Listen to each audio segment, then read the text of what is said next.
We've all been there. That sudden, creeping heat in your face, it's a feeling that tells you more is being revealed than you'd ever want to share. We're talking about blushing. But what if this deeply embarrassing reaction is actually a kind of social superpower, something highly evolved? Let's explore why that might be. You know, it usually starts with a wave of warmth. It's this internal signal that something is happening, something right on the surface. And then the color comes. It spreads across your face, sometimes your neck and chest, a very visible sign that you just can't hide. And that right there is the whole point. It's a public broadcast. And of course, the more you notice it, the more exposed you feel. And yeah, that usually just makes it worse. So this is the central mystery, isn't it? In the exact moment you wish you could just disappear, your body does the complete opposite. It shines a big red spotlight right on you. Why on earth would we evolve a trait that seems so counterproductive? You know, even Charles Darwin was puzzled by this. He called it the most peculiar and most human of all expressions. He knew it wasn't just some random physical tic, it was something special, something uniquely human that says a lot about our social lives. Okay, so to really understand why we blush, we first need to get a handle on what it actually is. Let's get a really clear definition of this very human reaction. So, at its core, blushing is just this sudden, involuntary rush of color. And it's almost always triggered by social emotions, things like embarrassment, shame, or even getting a compliment you weren't expecting.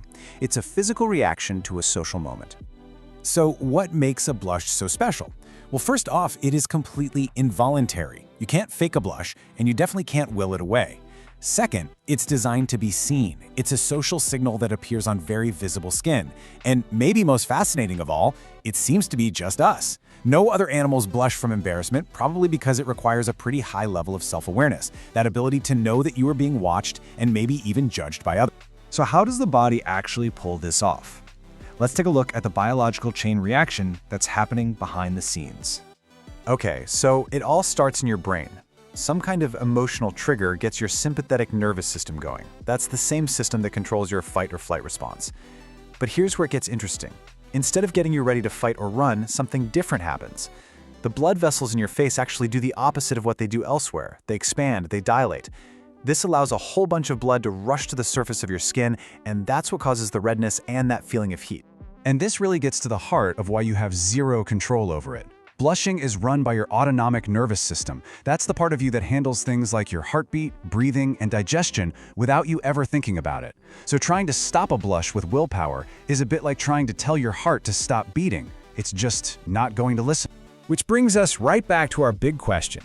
If this whole thing just exposes our mistakes and makes us feel vulnerable, why did we evolve to have it? Well, the answer seems to be in its power as a truly honest social signal.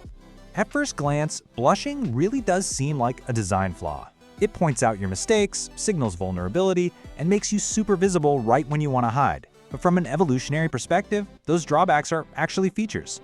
A blush acts as an honest, cannot-be-faked apology. It signals that you know you messed up, which in turn builds social trust and makes it way easier for others to forgive you. So, think about it. When you make a mistake and your face turns red, what message is your body sending to everyone around you without you having to say a single word? A blush says all of this silently. It broadcasts, I know I messed up. It says, I feel bad about it. It shows that you understand and care about the social rules of the group. And because you can't fake it, the message is seen as 100% honest. It's like an automatic tool for repairing social bonds. And this isn't just a nice idea. There's research to back it up. Studies have shown that when someone messes up, we tend to see them as more trustworthy and even more likable if they blush. It can actually improve their standing in that moment, not harm it.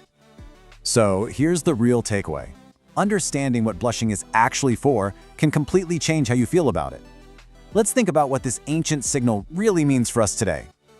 A lot of us live in fear of blushing, but the truth is, it's mostly in our own heads. First, research suggests that other people notice it far, far less than we think they do. And second, even when they do notice, their deep down evolutionary instinct is to see it as a positive sign. And this is probably the most important thing to remember. Blushing isn't a sign that you're weak or that you failed. It's a signal of your humanity. It shows you're self-aware, you have a conscience, and you're connected to the people around you. So instead of thinking of it as your body betraying you, try to reframe it. A blush is an ancient, hardwired signal. It communicates honesty, it shows awareness, and it reinforces your connection to the group. It's a feature, not a bug. In the end, that feeling of discomfort is exactly what makes blushing work. It's an honest signal precisely because it's uncomfortable. So, that red face isn't a flaw that needs to be fixed. It's physical proof that you care about others and that you're part of a community. It's proof that you belong.